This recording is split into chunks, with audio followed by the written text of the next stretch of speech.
I'm excited to introduce Dr. Andrew Foss, the president and co-founder of the British Association of the Vedic Astrology, BAVA.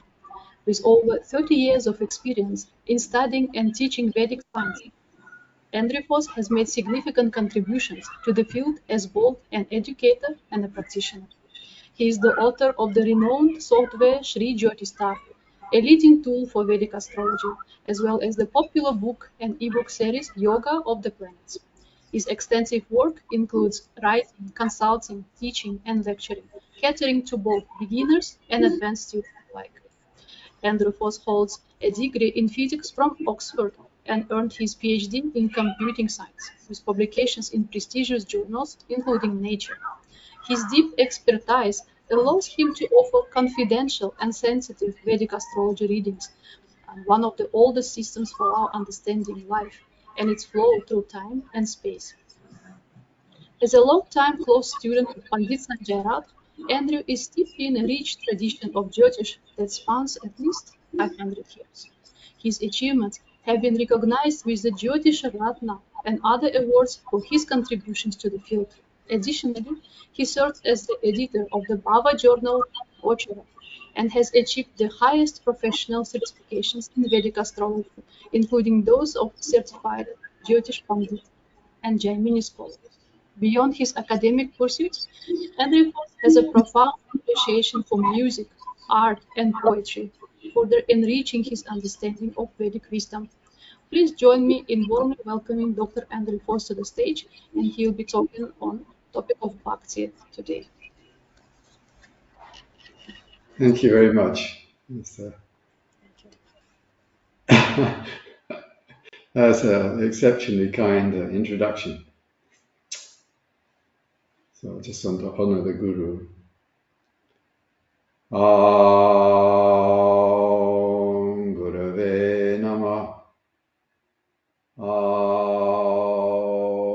Gurave Namah. Om Gurave Namah. Om Ganganapataye Namah. Aim Saraswatyay Namah. So it's a great joy and an honor to speak at this conference. This is a wonderful event. We're very grateful to Pandit Sanjay Rath for blessing us to have this conference and the incredible knowledge that is coming out of it. I got lucky when I met Sanjay. It's really something great. So he asked me to say something on bhakti.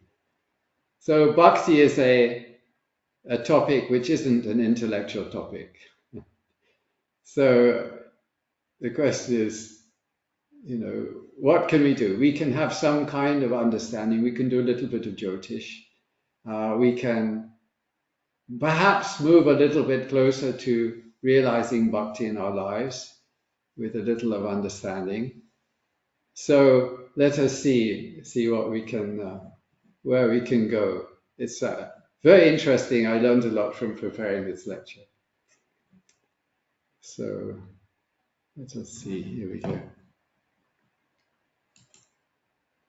So just a small mention of my book. Now, this is very relevant to this conversation because the Yoga of the Planets is I called it Yoga of the Planets because I want people to realize that it's also a yoga.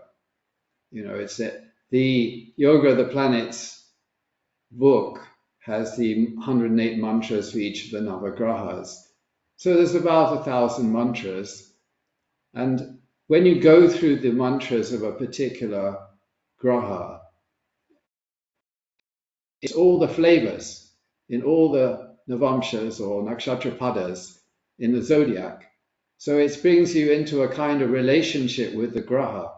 So it's very much a devotional thing. It's not an intellectual process, really. The book is not full of charts. There's a translation and commentary. There's some nice Jyotish at the end, but the main idea is to create some bhava. Bhava, it means the sort of feeling or emotion of the energies of the planet, which brings us into relationship with the planet. If we come into a relationship with the planet, there is naturally some kind of bhakti.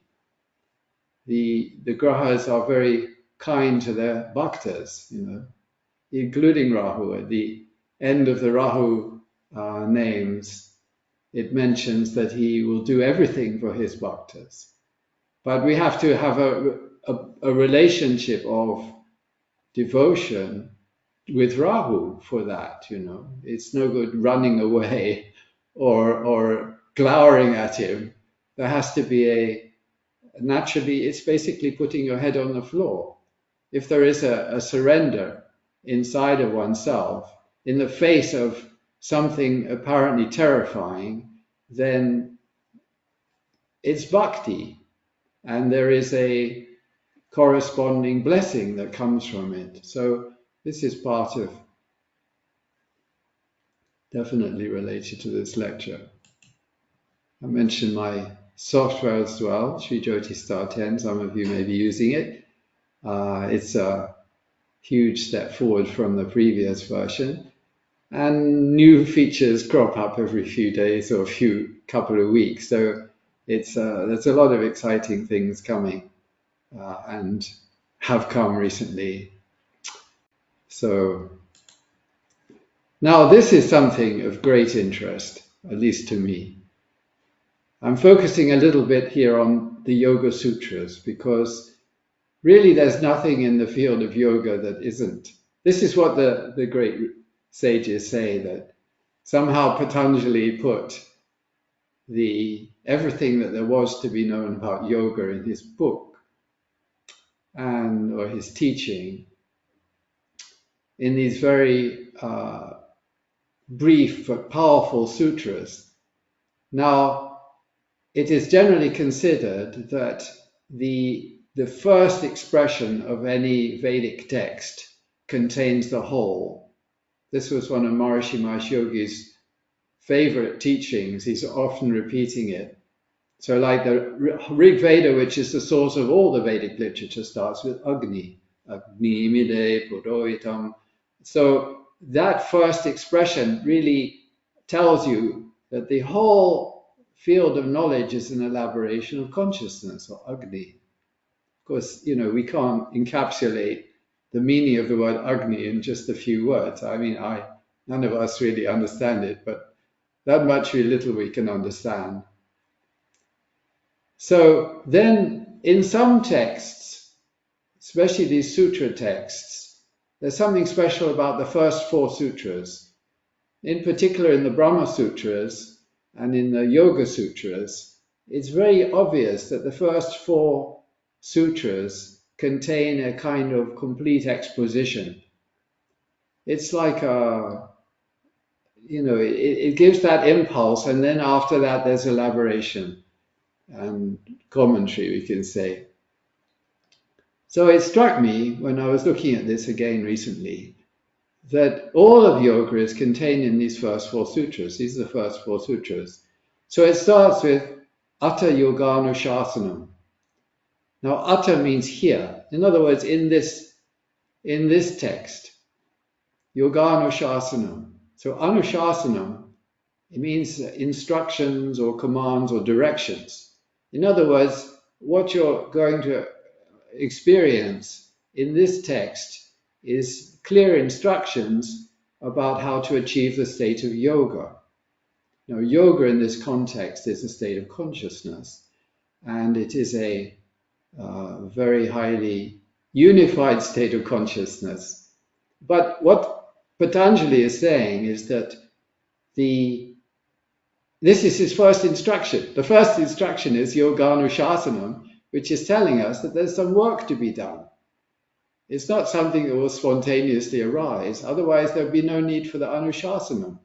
There is a clear process that has to be undertaken, and this is going to be explained. So we could very well say that this first expression of the Yoga Sutras is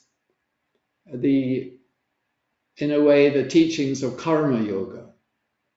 Now we've all heard of karma yoga, but I don't think until I saw these sutras in this light that I really understood it so clearly.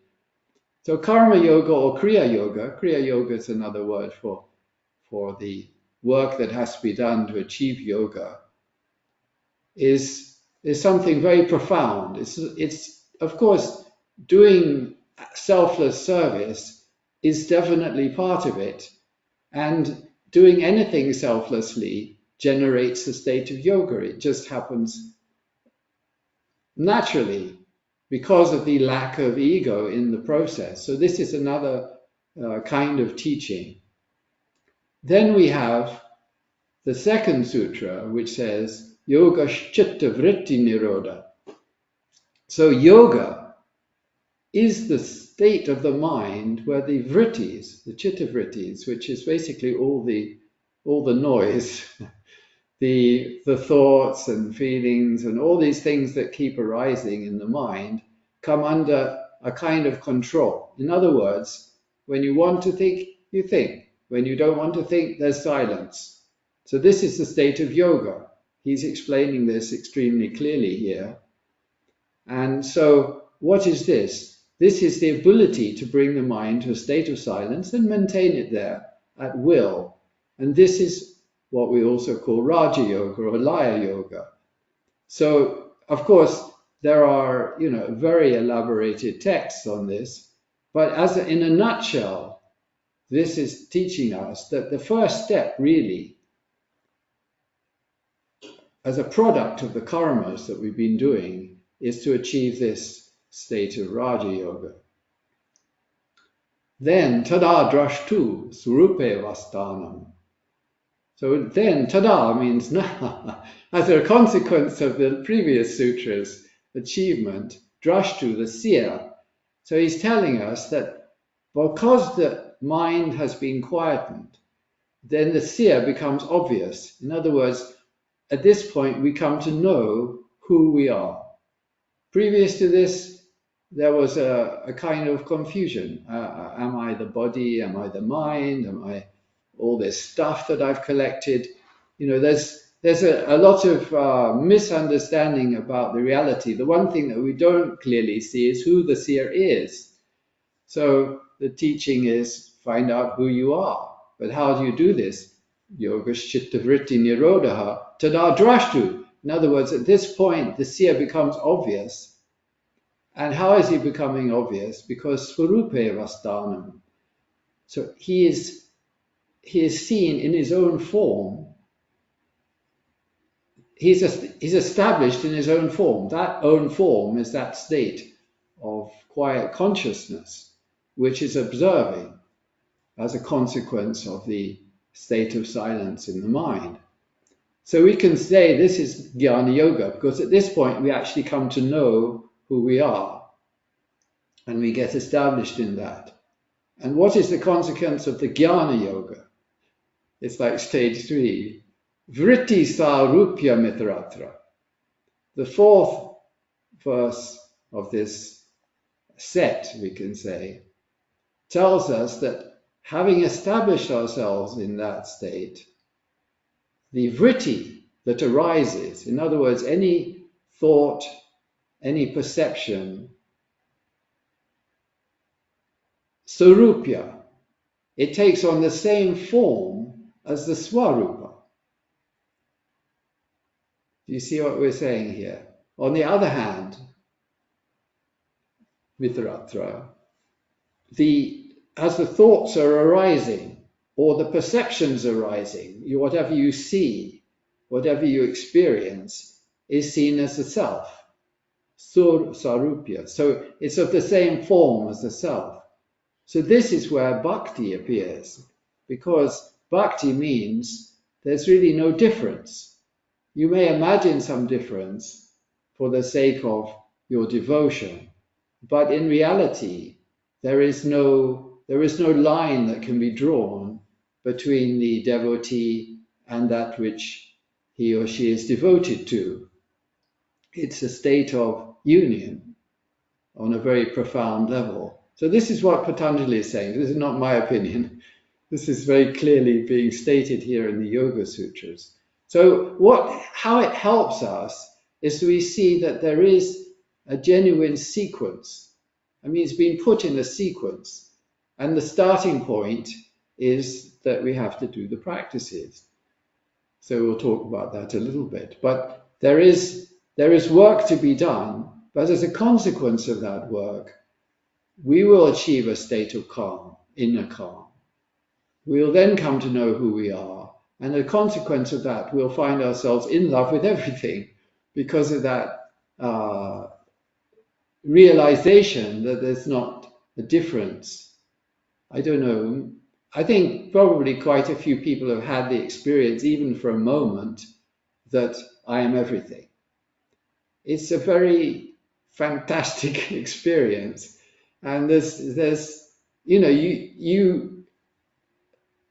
you don't damage your body because you think you feel a kind of attachment to it, But other bodies, not so much. But in that state, there's no difference. This body, another body, all the bodies are the same because they're all experienced as the self. So this is true bhakti. This is real bhakti.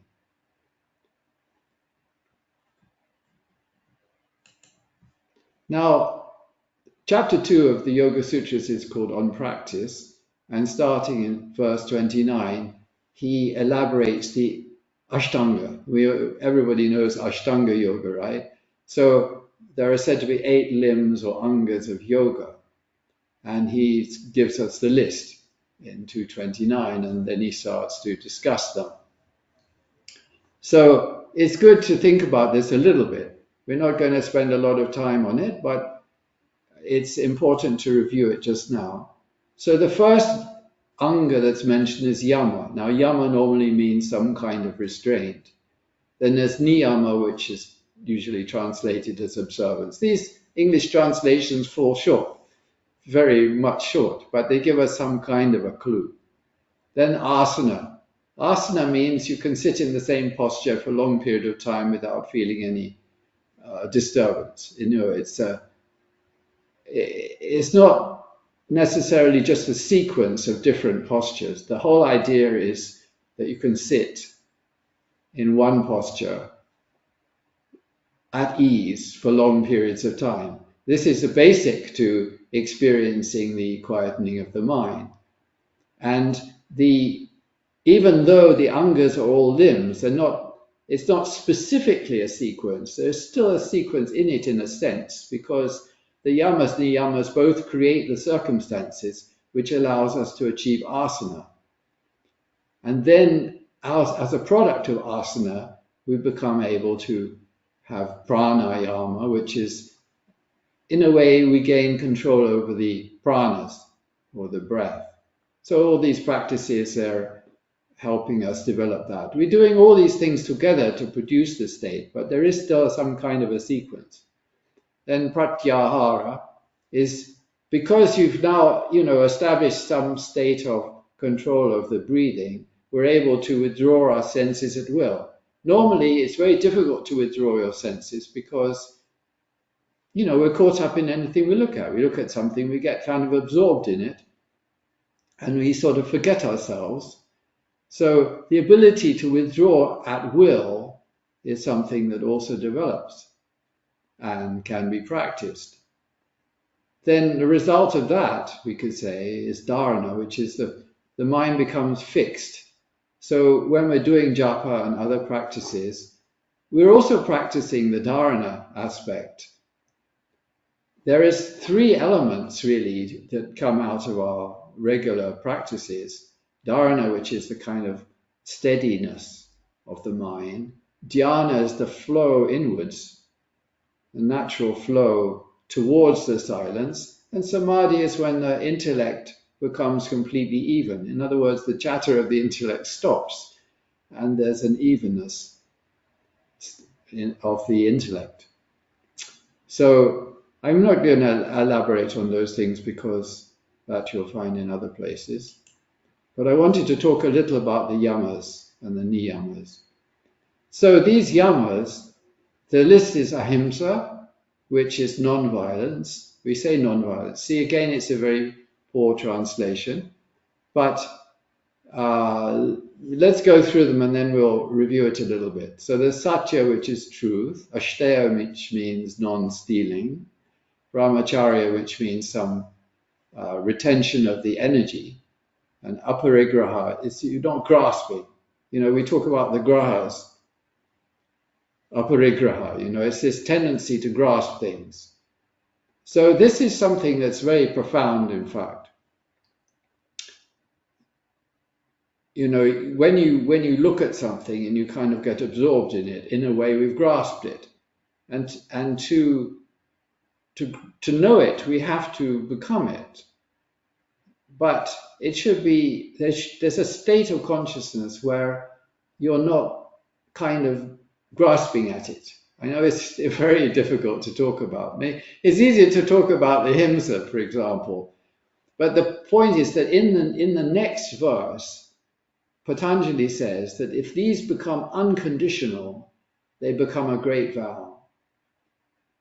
So if we think about it, for almost all of us, it's always conditional. Take Arjuna. Arjuna was this tremendously great warrior, and he was capable of protecting people. But when he had to fight, he would fight, and he would kill the people who were causing the trouble. So in a way, he was capable of ahimsa, but he was also capable of himsa when needed, which was his duty, of course. But for the yogi, or the person who is aspiring to yoga, if one could be unconditional, in other words, there's no sort of situation where you kind of break your vow. It's very difficult, but we can at least have some kind of aspiration. It's like satya. When the British arrived in India, a few hundred years ago, they found that the people were naturally honest in a very profound way. I mean, they would not lie even to save themselves. They would just invariably tell the truth. And they recorded it. The British were astounded by this, and so they recorded it. But when we look around the world today, where do we see anything like that? At some point, people start compromising a little bit on the truth, right? So this is the whole thing between the conditional and the unconditional. It's like non-stealing. Most of us are not breaking into our neighbor's house and taking stuff. But then we might, use some copyrighted material. Some people think it's okay to take Guruji's teachings and sell them as their own on the internet and things. That's stealing. To take it to a more profound level, everything is stealing in a sense. If we say this is mine, I mean, what right do we have to say this is mine? It's like, this is my country. Well, the country was here before we arrived. We'll be leaving long before the country disappears. So what is the meaning of saying this is mine? We can say I'm born here, I'm attached to this place. But to say this is mine, this is a basic teaching in the Srimad Bhagavatam, that it's everything belongs to the Lord. So why are we claiming that it's ours, So for practical purposes, we treat things as ours, but it's good to have some kind of understanding that it's a sort of fake in a way. You see, God created the universe and then he entered into it. This is what the Bhagavatam is telling us.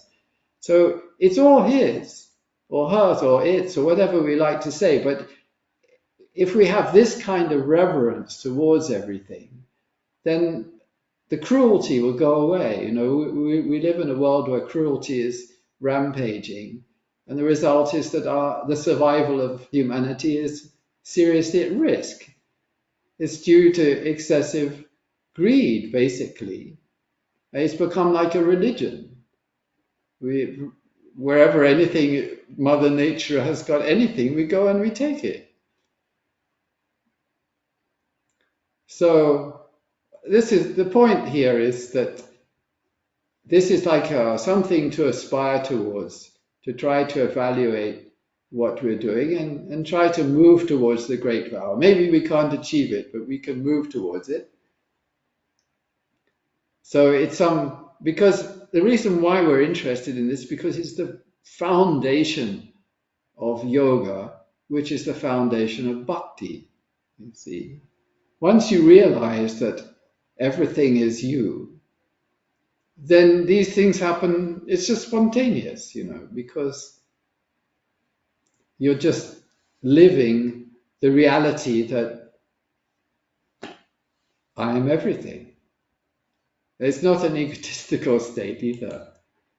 Now, the niyamas are very interesting because they're very practical. So the first one is shaucha. There is definitely a sequence here. So shaucha means, usually we translate as cleanliness. So obviously we have to do, we take bath before we do our puja.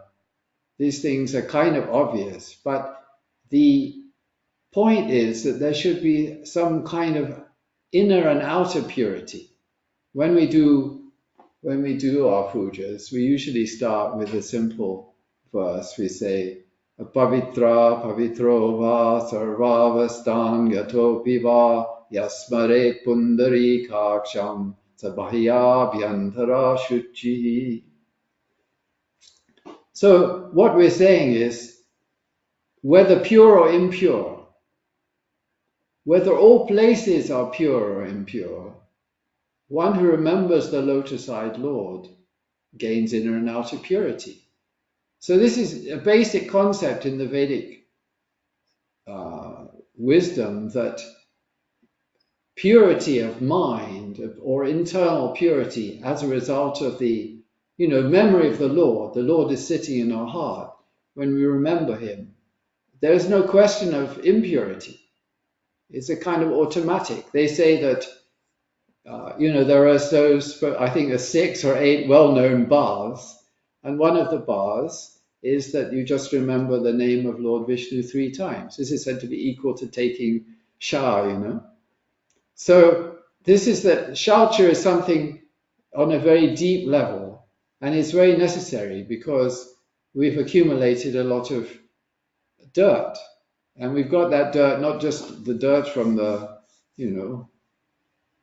environment, ordinary dirt, but whenever we digest something, maybe we ate something that wasn't 100% good, or maybe we've seen through our eyes or heard through our ears or through any of the senses, we've taken in something that's a little bit tamasic or excessively rajasic. So we've become a little disturbed. The mind is not calm because of all these impressions that we've accumulated, maybe even from some past lives as well. So this is the major obstacle to yoga and to bhakti. And so we have to work on purifying ourselves. This is the main work, you see. So when he says the first of the niyamas is shaucha, he's telling us, the work that has to be done. And what will be the consequence of that work is santosha, the state of contentment. You just feel absolutely at ease all the time. It's a very wonderful thing. Then he mentions tapa. Now tapa is, we could say, conservation of energy. It's a kind of discipline, but the main point is the conservation of energy. So this gives us a clue about part of how to develop shaucha, because one of the best ways of conserving energy is mauna. Mauna means not talking, basically. This is one form of mauna, is to just not talk. So suppose you go for, you set aside some 2 or 3 days and you don't speak for 2 or 3 days. You have to have the circumstances that support this. But what you'll notice is that your energy level rises tremendously. It's just fantastic, the effect of doing this. It's not necessarily easy. I mean, Guruji teaches us that this is one of the remedies for Rahu, but there's no doubt that it's a very powerful energy. There's another, we're different kinds of fasting. You see, this is all to do with fasting, really. So we can say fasting on speaking is one thing. Then there's another type of fasting. We say fasting on opinions. Okay, so we say for the next 24 hours, I am not going to express any opinion about anything to anybody. Now, it sounds simple, but we're in a bit of a habit, you know, because the brain tends to produce opinions. Even when it's not really required or asked for, the opinions keep coming. And each time some opinion keeps coming, it's like the little AI in the brain that can't shut up. And then it puts some pressure. Like now we're being pressurized by that opinion, that thought that we just had, that we have to go and say something or do something. And we actually know on some level that it's not very helpful, because everybody who's a little honest will understand and accept that people's opinions are very irritating. Like nobody wants to hear our opinion. We don't even want to hear whatever the mind's coming up with. So and you only have to open the social media to see how irritating all these opinions are. And they can deviate us from the good path, you know. It's easy to get deviated by being subjected to opinions. So this is one of the things that, you know, the yogis will recommend, like opinion fasting. You can give it a try and see how it is. It'll be very helpful. There was another Swami I met, and I remember he was giving a lecture on Vedanta, and he said, I have a very simple technique for you, but you won't be able to do it. That's what he said. So he said, stop talking about your past. Just think about it. If you never talk about your past, it's a very big deal. That's why he said no one will be able to achieve it. But anyway, some kind of degree of conservation of energy. These are different ways of conserving energy, and they're very beneficial. Okay, so we say, all right, this is all very difficult. What can we do to improve? So this is where Swadhyaya comes in, because Swadhyaya is like repeating mantras or the sacred texts. So this is a fundamental part of our practice, isn't it? And what is it happening? Suppose we're doing japa, so we're repeating the mantra. And especially if we're doing it out loud, doing the japa is having this cleansing effect. It cleanses our mind and it cleanses our body. When a mantra is given, you know, we have these, what we call prasiddha mantras.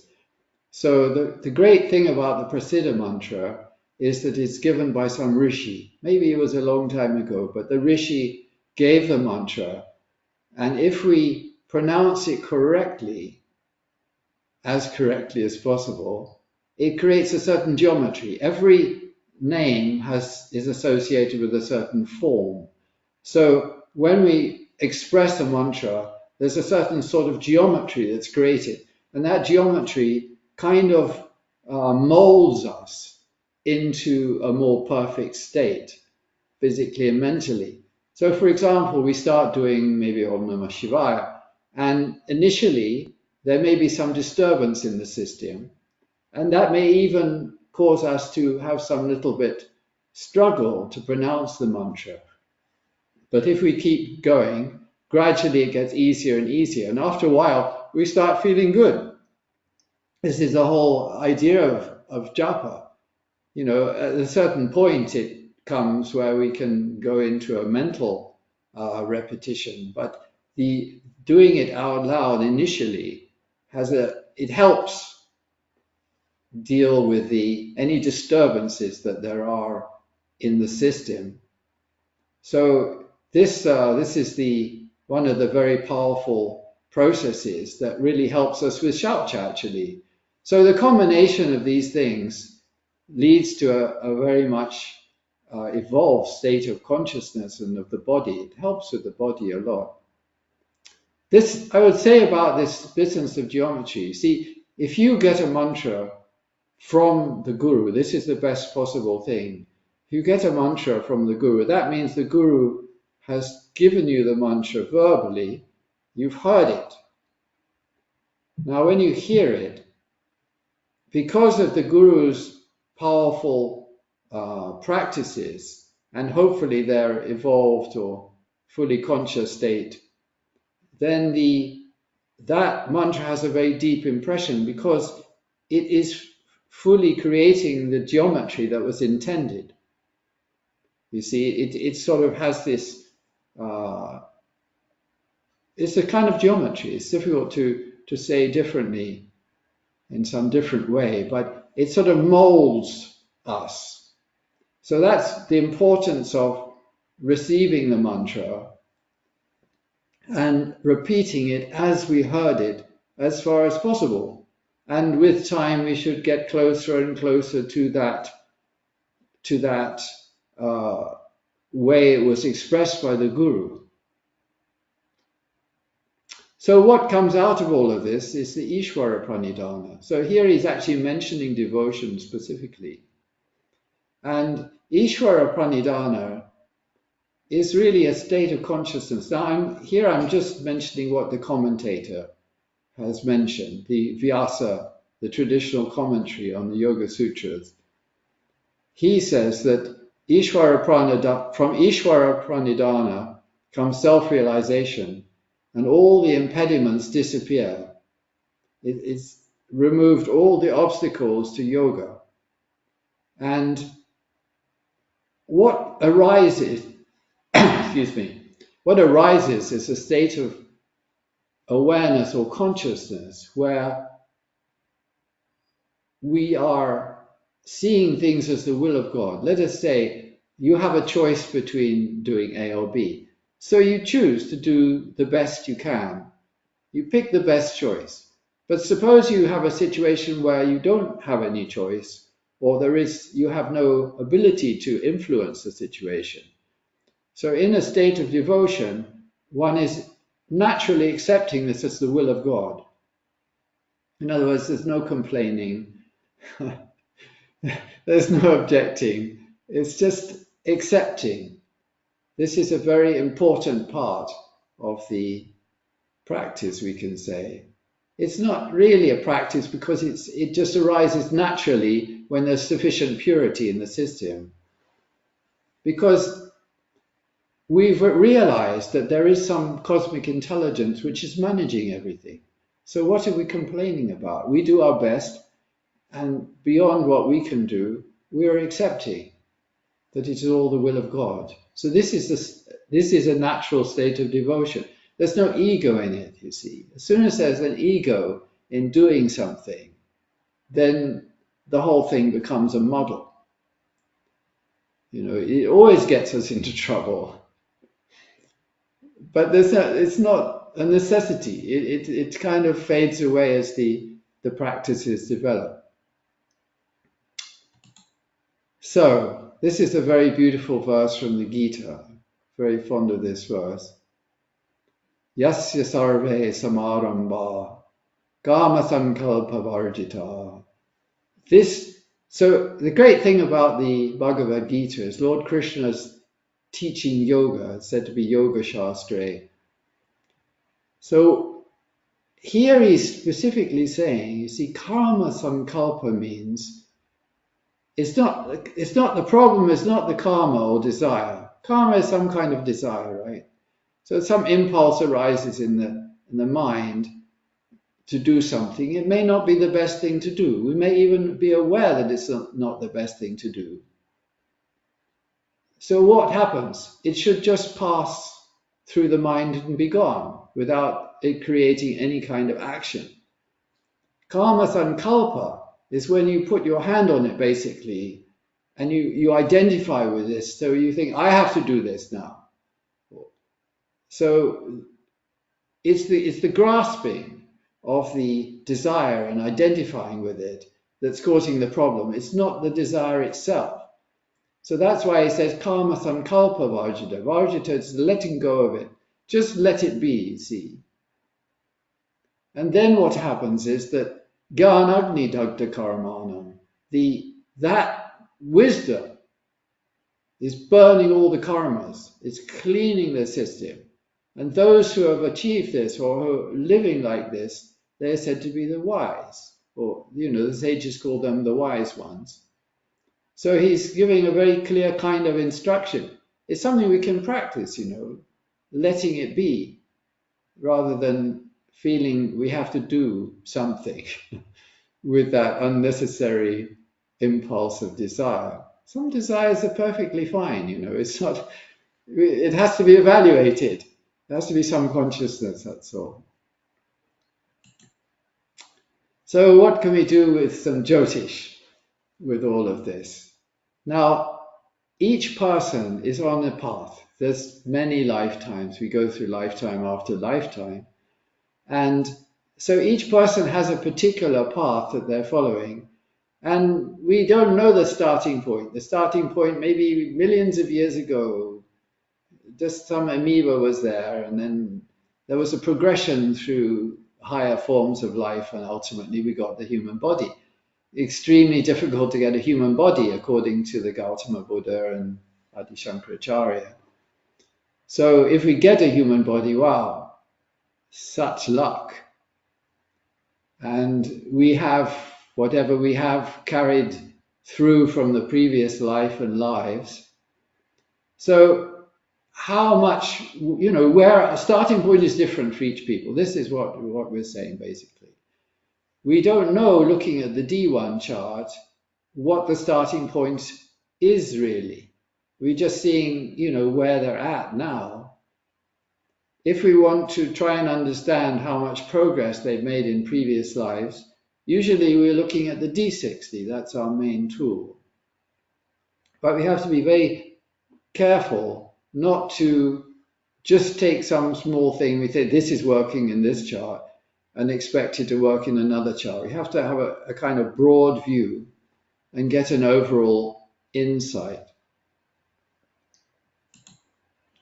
Now, we're looking at bhakti, and bhakti, the most obvious place to look initially is Venus, Shukra. So Venus travels around the 12 rashis, and in each rashi Venus enters, it shows, it's a different form of love, isn't it? The love changes from rashi to rashi. Of course, there are all the vargas behind it. So we might say Venus in Taurus is quite materialistic because it has, it's an earth sign. We might say Venus in Virgo, especially if there's Nicha Bhanga, can give a very pure form of love because that's the nature of Virgo. It's capable of great purity. That doesn't mean that Virgo doesn't have a lot of desire, but it's capable of purity. So we have to study very carefully whether Venus has Nicha Bhanga. Then in Libra, it's very relationship orientated because that's the whole purpose of Libra. And by the time we get to Pisces, then really Venus in Pisces should give rise to devotion. It's naturally got some kind of quality which can become devotion. And this is primarily because it's in a sign of Jupiter's. Pisces in particular being a water sign. So the capacity for devotion that Venus has, wherever it is in the chart, is greatly increased by being influenced by Jupiter in some way. It's the blessings of Jupiter which is putting Venus in the correct direction. I mean, Venus is a very delicate planet.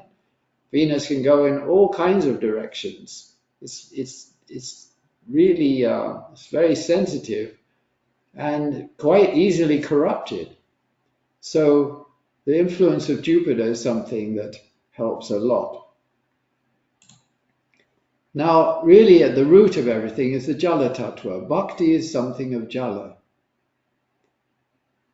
We have to say that devotion has a strong connection to Jala, water, the water. So that means both the moon and Venus. Now, if we look at the houses that are ruled by Moon and Venus, that's the 4th house, the 2nd house, and the 7th house, and these rashis, all of these things will give us some kind of clue about how the jala is in the person's chart. Now, what we're really looking at here is, you see, the mark of bhakti is joyfulness. If there's even a little bit of bhakti, then there's a kind of joy in the heart, and it's just irrepressible, we can say. So somebody who has strength in these areas will be naturally joyful. It's just a natural thing. So what we can do, at least we can look at the birth chart and we can see the prarabdha karma. So it's the basis on which the person is living. But if they're doing a powerful yoga practice, then it can enhance all these things. So there's no kind of, we can't say anything fixed about somebody, because they could work on themselves and improve themselves. So let's look at a few charts. Now we have to start with Lord Krishna's chart. I mean, what can we say about Lord Krishna's chart? It's just the epitome, isn't it? So if we look at it, of course, the moon is exalted in the 1st house. But let's do this small analysis, 2nd house, 4th house, 7th house, and have a look at these rashis as well. So if we see that 2nd house is ruled by Mercury, and Mercury is exalted. So there's a very strong situation. Of course, there's a planetary war, but he had to go through that. But they say that even when he was fighting, he would still be smiling. The great thing about Lord Krishna was he almost bar 1 or 2 circumstances, he was always smiling. So that's the 2nd house. The 4th house has its lord. The sun is there in Leo, so the 4th house is immensely strong. And if we see the 7th house, it has, of course, Digbala, Shani. And the lord of Scorpio is Mars or Ketu. So we see Ketu and Shani have a parivartana. So again, the 7th house gets even stronger. And Mars, it may be debilitated, but Mars is in Cancer. People have an idea, people haven't studied with Guruji, they have various ideas about Mars in Cancer, but we've understood from Guruji and this chart, it's a fantastic position really, especially for someone who has to undertake very difficult things. So we have Mars in a water sign with Venus. So again, there's a tremendous amount of jala. And then, of course, the parivartana between the exalted moon and Venus. So the jala is just enormous. It's fantastic. So there's no planets in the 6th house, Libra. Of course, the moon is exalted in Taurus, and we have these 3 planets in Cancer. So this is just an example of a chart with a tremendous basis of jala. And so he was the joyful one. Sri Ramakrishna Paramahansa, another great devotee. Fantastic. These charts are just too far beyond us, but at least we can get some little idea. We have to understand that really what can we say, but for the sake of discussion, we can say something. So we see Venus exalted in the 2nd house. Of course, it's debilitated in the Navamsha chart, but this is part of his purity, you see. And then Rahu, the Atmakaraka, is exalted it has a kind of exaltation in Taurus. Of course, the lord of Taurus is Venus, or the moon, which is in the Lagna. So it's a very, very powerful 4th house, tremendous 4th house. I mean, it's just extraordinary. And then the 7th house has the sun, you see, and the sun is with the moon. So again, there's a very great deal of jala. So here is somebody they're in bliss, there's a wonderful degree of bliss that they have. If we look at the rashis, we see Shani is in Libra, exalted in the 9th house. And of course, we discussed Rahu in Taurus. And there's nothing in the 6th house again, which is Cancer. So again, this is an example of a chart where there's a tremendous basis of jala. The person can achieve states of devotion with very little effort. Swami Vivekananda, this is the great disciple of the great guru we just looked at. We're very familiar with these charts. We study with Guruji. It's very appropriate for today's conference, I think, some of these charts. So, all of these charts, actually. So, what do we have? Well, we see, of course, Venus is in the 2nd house. And there's a parivartana between Mercury and Saturn. So, the 2nd house gets very strong. And, of course, the Jala connection and the Saturn is, of course, with the moon. So, it's tremendous. And then, of course, if we look at the 4th house, we find Jupiter, Brahaspati, has gone to Libra. And then we see that 7th house has Mercury associated with Venus. So, I mean, again, this is another person with a tremendous basis of bhakti. Because of his enormously strong Atmakaraka sun in Sagittarius in the Lagna, people tend to think of him as a Vedantist. Of course, he had the knowledge of Vedanta in large measure, but his devotional capacity was tremendous. There's absolutely no doubt about it. Now, we haven't been discussing about the D60 chart, but if we look at it here, see Bhratrikaraka is Shani, and the Atmakaraka is Surya. So the question is, we're just trying to see if there's any kind of link we can see. Is there any particular link coming from a previous life? Maybe we can see it, maybe we can't see it. But what we do see in the D60 is that the Shukra is exalted in the Lagna, and Jupiter is aspecting both Surya and Shani. So there's some kind of profound blessing. Of course, the moon is in Cancer. There's we don't know, but there's some great blessing of some guru, which is manifested both as the disciple and the master, I think we could say. What right do we have to say anything, but you can say a little bit. This is Srila Prabhupada. He was, of course, the founder of ISKCON. So his Atmakaraka is Rahu, his Bhratrikaraka is Shani. You see the Atmakaraka has this nice aspect on Shani. Shani is exalted in Libra. And it's also the lord of the 2nd house. So we see the 2nd house has this tremendous Jala potential. Then we find that the 4th house is a water sign, and its lord is Jupiter, and Jupiter is with Surya in Leo. So there's a great strength also to the 4th house. And then the lord of the 7th, Mercury, is with Venus, and there's a Nichabanga. So again, you see, this is someone who's just naturally very devotional. It just comes naturally. Now in this chart, what we see is, you see, if we look at it, the Atmakaraka has this kind of Sambandha with Shani.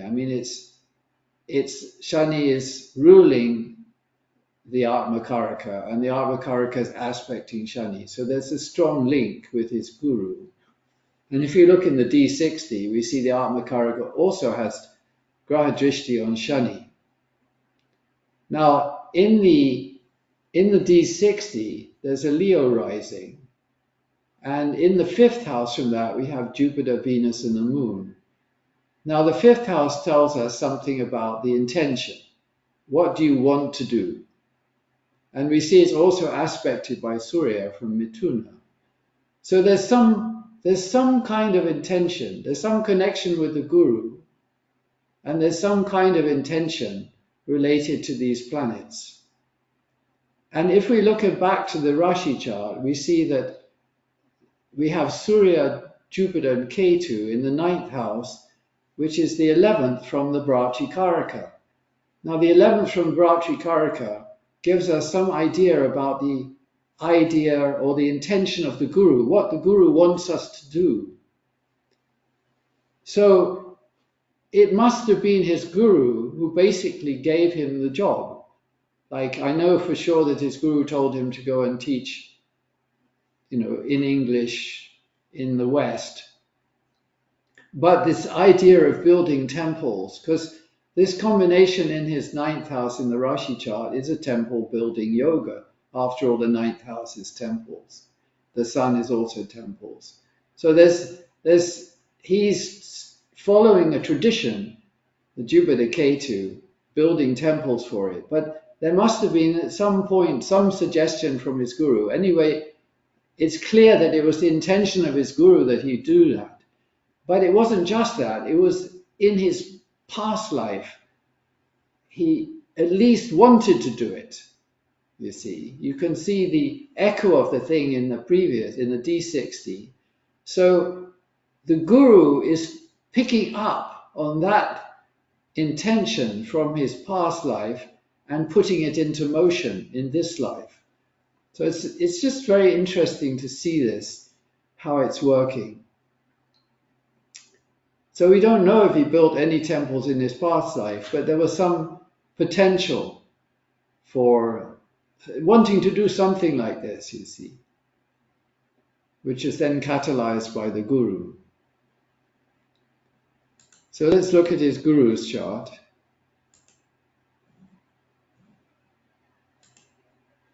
This is Srila Bhaktisiddhanta Saraswati Thakura, who was born in Puri. So he was the one who founded the Gaudiya Math. He's a great Vaishnava scholar, and the whole idea of the Gaudiya Math was to spread the teachings of Chaitanya Mahaprabhu. So, I mean, this is very fitting for today's, conference. And he had two main influences. There was his father and his Guru. So his father and his Guru kind of worked together in a sense. They were both deeply devoted to Chaitanya, and they started working towards spreading the teaching. So it was Srila Bhaktisiddhanta who actually founded the Math, but what he was doing was carrying forwards the teaching of his Guru and his father. It was an inheritance. So what we see in his chart is there in the 8th house, we have Surya, the Amartya Karaka, we have Shani, the Pitri Karaka, we have Venus, the Bhatri Karaka, and we have Mercury, the Atma Karaka. So, I mean, it's just very clear. Of course, Mercury is the lord of the Lagna as well. So his whole work, the Amartya Karaka, the whole work is really something that he inherited from his Pitri and his Bhatri Karakas. I mean, it's just very clear, isn't it? Aspected by Guru as well. And what is very interesting also is that they both died about the same time, in very quick succession. So that's how the inheritance came from both of them, and he carried it forwards in a very profound way. And he produced Srila Prabhupada. Now, if we look at let's just also consider this. See, the 2nd house is Cancer, which of course is ruled by the moon, that's with Jupiter in the 4th house. It's very profound. The 4th house anyway has the moon, and Mercury is there in this amazing yoga which shows the work he has to do with Shani, the lord of the Capricorn. And then the Jupiter, the seventh lord, is also with the moon. So, this Jupiter-moon combination is really the root of his devotion. His work is seen in the fifth from it. It's very interesting. It's an amazing chart, really. If we go to the D60, we see Shukra in Cancer in the 10th house. So it's a very powerful, Shukra is of course the Lagna Lord. It's a very powerful situation. And then if we look at the fifth and sixth houses, we see what we call a Shankar Yoga. There's a parivartana between the fifth and sixth houses. And there's also a fantastic Dakshinamurti Yoga here, thanks to the Jupiter's position in the fifth and the Sun Rahu in Pisces. I mean, this is a fantastic chart, really, isn't it? So, I mean, it's just, moving just to see such a thing.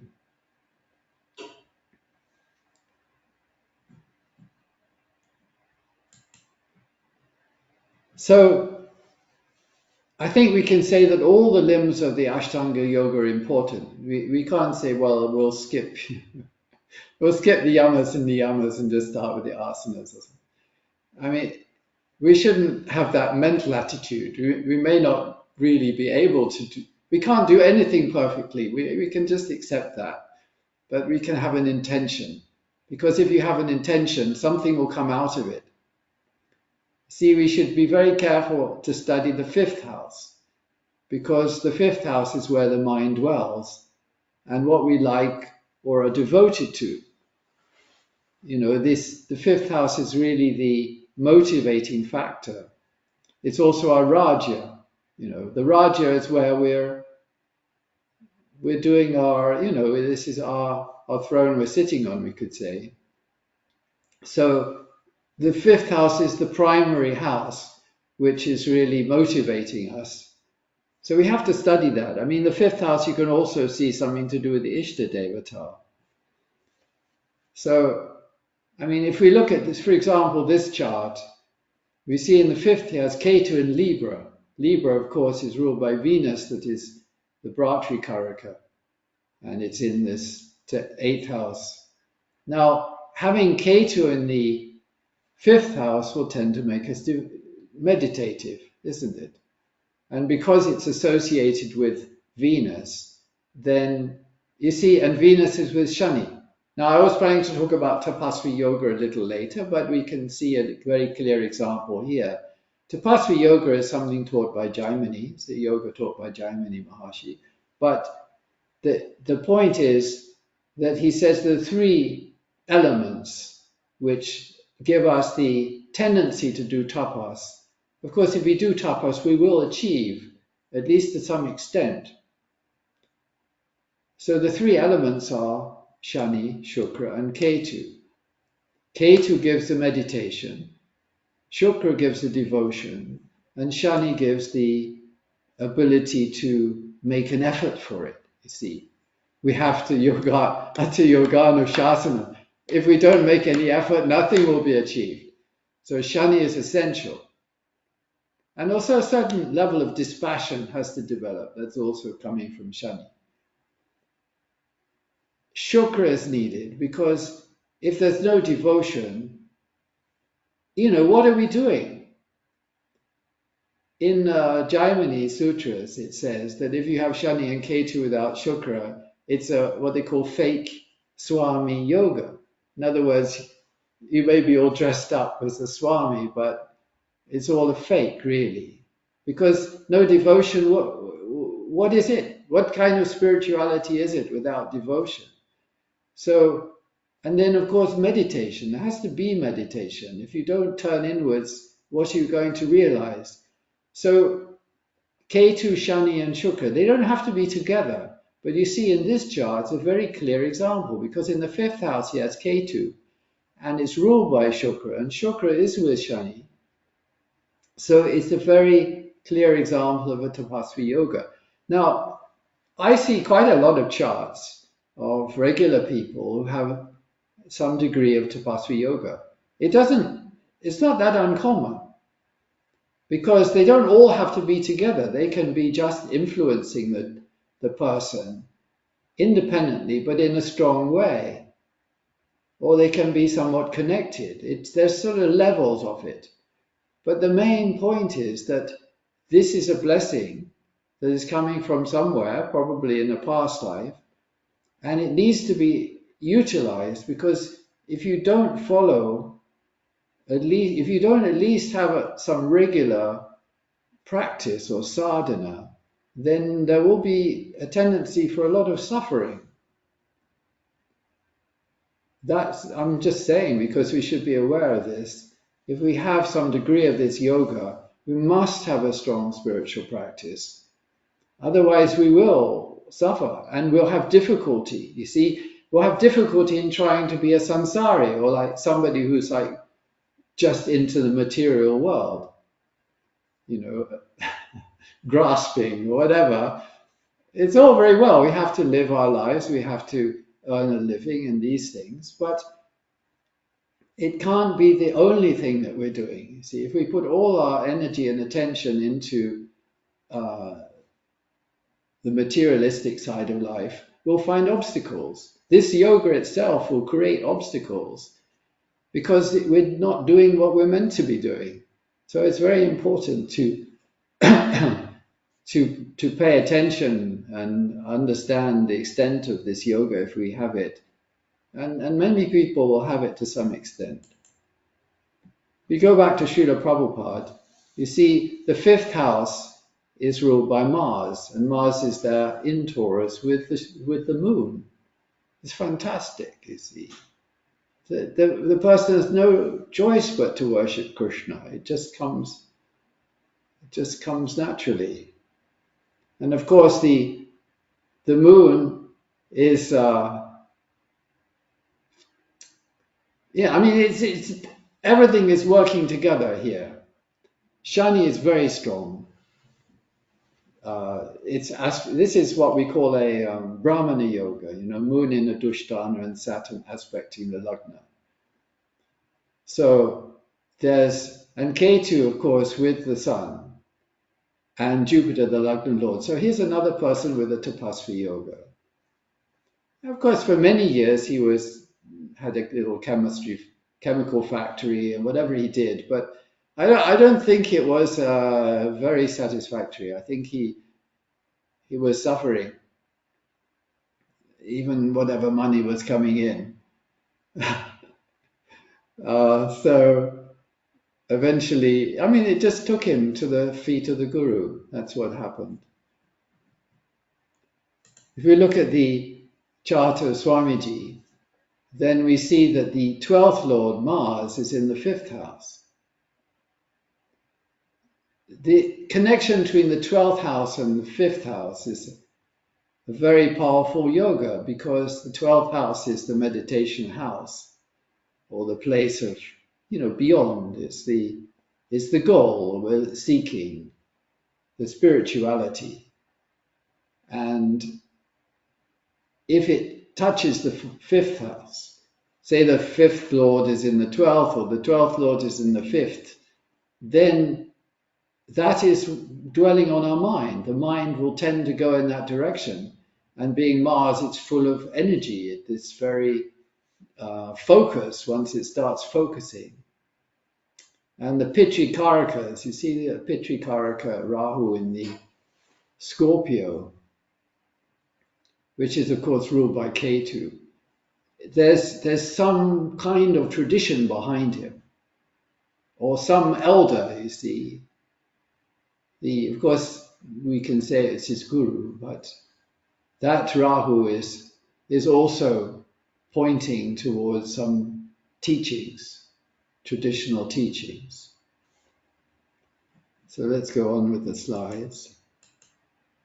So we see about the importance of the 5th house. The 5th house needs to be studied very carefully. If the 5th house is in trouble and the Lagna is fantastic, we're still in trouble. Because even if we have all the intelligence, we're just going off we're focusing on the wrong things, basically. So that's why the mantra shastra is very strongly connected to the fifth house. We need a mantra which kind of straightens out the fifth house if we have a problem in that area. I just mentioned this thing about distractions. You see, if you look around us, what we see is that there's two tendencies that keep people busy, kind of really unnecessarily. One is trying to fit in, all right? So, of course, when you're a kid, you're trying to fit in. Most kids do, not all of them. So, if everyone's doing something, you have to do it, right? Because you don't want to be left out in the cold, as it were. But it's a kind of ridiculous on some level. Why can't you just be yourself, And then there's part of all of us which wants to be special, right? So there's this thing where you're following the fashions, but then you do something slightly different to try and stand out. But I think why I'm mentioning it here is that we should just realize that both of these tendencies are a distraction. Just be yourself, Don't worry what other people are doing, what they're thinking. It's just wasting your time in a big way. Now, here's something about speaking. This is very important because every time we say something, like we were mentioning earlier, there's a certain geometry with what we speak. Of course, if we could speak Sanskrit, the geometry would be better. But even with English or whatever we're doing, we should speak nicely. So this is what the Shastra says, Satyam bruyad, priyam bruyad. It means speak the truth, but speak the sweet truth. Na bruyad, satyam apriyam. In other words, you see people saying something very harsh or cruel, and then you say, why did you say that? They said, it's true. So the sage is clearly saying, don't do that. Don't say something that is true but not sweet. It should be kind. And then he says, priyam amritam na bruyat. In other words, don't say something that is sweet but not true. I mean, it's just such a perfect expression. And he says, esha dharma sanatana. In other words, this is actually the dharma, sanatana dharma. This is what sanatana dharma is. It's not like you just see what the person wants and then you tell them something that they'd like to hear, because knowing it's not true. There's this famous idea that you're at a crossroads and you ask somebody and you say, should I go that way? And they say, yeah, go that way. They may know that it's the wrong direction, but they saw you're all excited to go that way, so they say go that way. So there's a sort of fine line about these things, but basically the truth and the sweet truth, and not violating either of those. This is the Sanatana Dharma. We are trying to follow Sanatana Dharma, aren't we? Now, what can we say about support for yoga? Because we need help. Let's face it, we're surrounded by we don't want to say anything unsweet, but the fact is the environment that one lives in, especially in the cities. Yeah, I remember I used to live some couple of hours outside London. It was a very beautiful part of the countryside, but from time to time I had to drive up to London for something. And as you drive into London, London is a fantastic city and there's so much that's great about it, but you can't help feeling the tremendous sort of emotional dissatisfaction. It's just filling the air and you can feel it as you drive in, and then you're in the soup. You see, if you're living in the soup, that's the influence that's on you, and it's not really helping. So what does help? Obviously, if you can be in the presence of the guru, some guru means some enlightened person, then that is tremendously helpful. But the guru has feet, so he tends to walk off somewhere, and he doesn't necessarily take you with him. So what the yogis have done over the millennia, because a yogi realizes at some point they're going to pass, and they need to do something for the students. So they deposit, they consecrate spaces. They consecrate maybe a linga, or usually they use lingers, but in some way they consecrate a space, some like a small temple or something. And in the great heydays in India, the king they would first build a primary temple, and then the city would be built around it. And then every little district in the city would have its small temple, so that wherever you were living, you were within a short distance of a consecrated space. And the thing about consecrated spaces is it's very powerful. Like you go to these places that are still fully alive, and you just feel it. You're walking in, it just hits you hard when you're walking in, because there's such a upliftment. You feel a tremendous upliftment. So the tradition was that every morning you would go and you would sit in that consecrated space for a short while, and then you go about your business. So then, without having to do even any practices, your energies are uplifted and are well sorted, we can say. And even nature itself is like this. I mean, that's why people like to go out in the nature, because it has so much life energy. Of course, we're destroying it at a great pace, but wherever we can find a little bit of unspoiled nature, you see the wonderful life energy it has. So this is how we can get a lot of help from these places. Conservation of energy is very important. We talked about that. Bhakti Yoga, we talked about that. So I just wanted to show you Chaitanya Mahaprabhu's Kundali, because, well, what to do on a day like this? It's just, we have to do it. I mean, it's just a blessing to see the chart. Moon in the Lagna. It's fantastic. You see the moon Ketu and the aspect of Venus. It's very strong. Dakshinamurti Yoga. Everything really. The second house has moon debilitated, but that's something, that doesn't mean that it just means there's some Shakti. There's some Shakti that's supporting. And of course it's Pisces, so the water element is tremendous.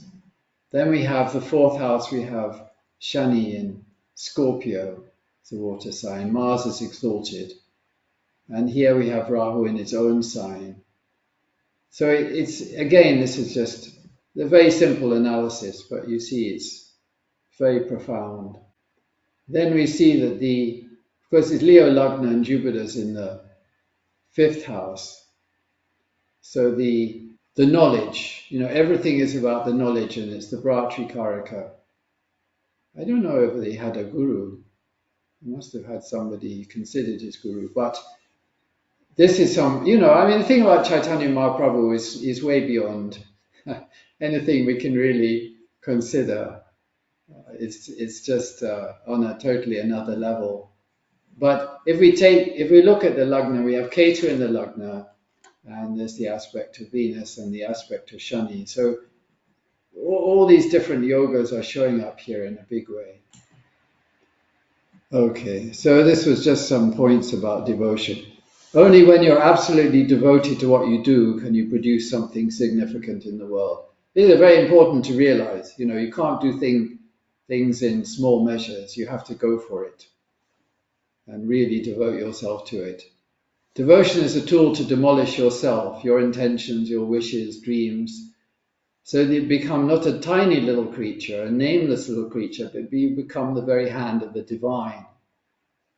It's not a deal you make, that's for the marketplace. Otherwise you are lost before you start, because the fundamental purpose has been defeated.